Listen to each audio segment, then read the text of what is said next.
Natural beauty Sai పల్లవికి ఉన్న అభిమానుల గురించి చెప్పనక్కర్లేదు. ఆమె సినిమాల కోసం ఫ్యాన్స్ ఎంతో ఆసక్తిగా వెయిట్ చేస్తుంటారు. కంటెంట్, నటన ప్రాధాన్యత ఉన్న చిత్రాలను ఎంపిక చేసుకుంటూ ఇండస్ట్రీలో తనకంటూ స్పెషల్ ఇమేజ్ క్రియేట్ చేసుకుంది. టాలీవుడ్ ఇండస్ట్రీలో ఆమెను అభిమానులు ముద్దుగా లేడీ పవర్ స్టార్ అని పిలుచుకుంటారు. ఇటీవలే అమరన్ సినిమాతో మరోసారి ఆడియన్స్ హృదయాలను గెలుచుకుంది.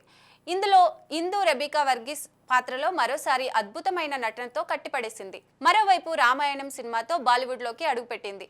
కొన్ని నెలలుగా ఈ మూవీ షూటింగ్ వేగంగా జరుగుతోంది. ఇదిలా ఉంటే తాజాగా ఓ ఇంటర్వ్యూలో పాల్గొన్న సాయి పల్లవి ఓ సినిమా షూటింగ్లో తాను ఎదుర్కొన్న కష్టాలు, మానసిక ఒత్తిడి గురించి చెప్పుకొచ్చింది. ఆ ఇంటర్వ్యూలో సాయి పల్లవి మాట్లాడుతూ, శ్యామ్ సింగరాయ్ సినిమా షూటింగ్ ఒక్కరోజు పూర్తయినా ఎంతో సంతోషించేదాన్ని. ఎందుకంటే నాకు రాత్రిళ్ళు షూట్ చేయడం ఇష్టం ఉండేది కాదు. ఎందుకంటే నిద్ర లేకపోతే నేను త్వరగా అలసిపోతాను. కానీ శ్యామ్ సింగరాయ్ సినిమా కంటిన్యూగా రాత్రిళ్ళు షూటింగ్ జరిగింది. దీంతో నాకు సరిగ్గా నిద్ర పట్టేది కాదు.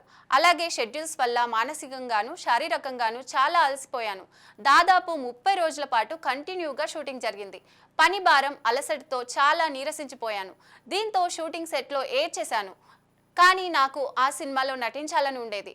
ఒక్క రోజైనా సెలవు ఉంటే బాగుండు అని కోరుకున్నాను.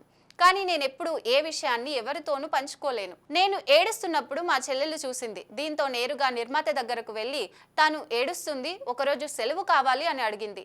దీంతో విషయం తెలుసుకున్న నిర్మాత సెట్స్ లో ఉన్నవారు 10 రోజులు సెలవు తీసుకొని అన్నీ సర్దుకున్నాక తిరిగి రావాలని చెప్పారు అంటూ అప్పటి రోజులను గుర్తు చేసుకుంది సాయి పల్లవి. ఇటీవలే అమరన్ సినిమాతో హిట్ కొట్టింది సాయి పల్లవి.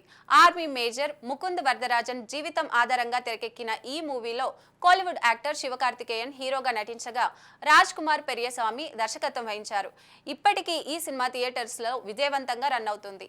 మరోవైపు తెలుగులో నాగ చైతన్య సరసన తండేల్, హిందీలో రామాయణం చిత్రాల్లో నటిస్తోంది.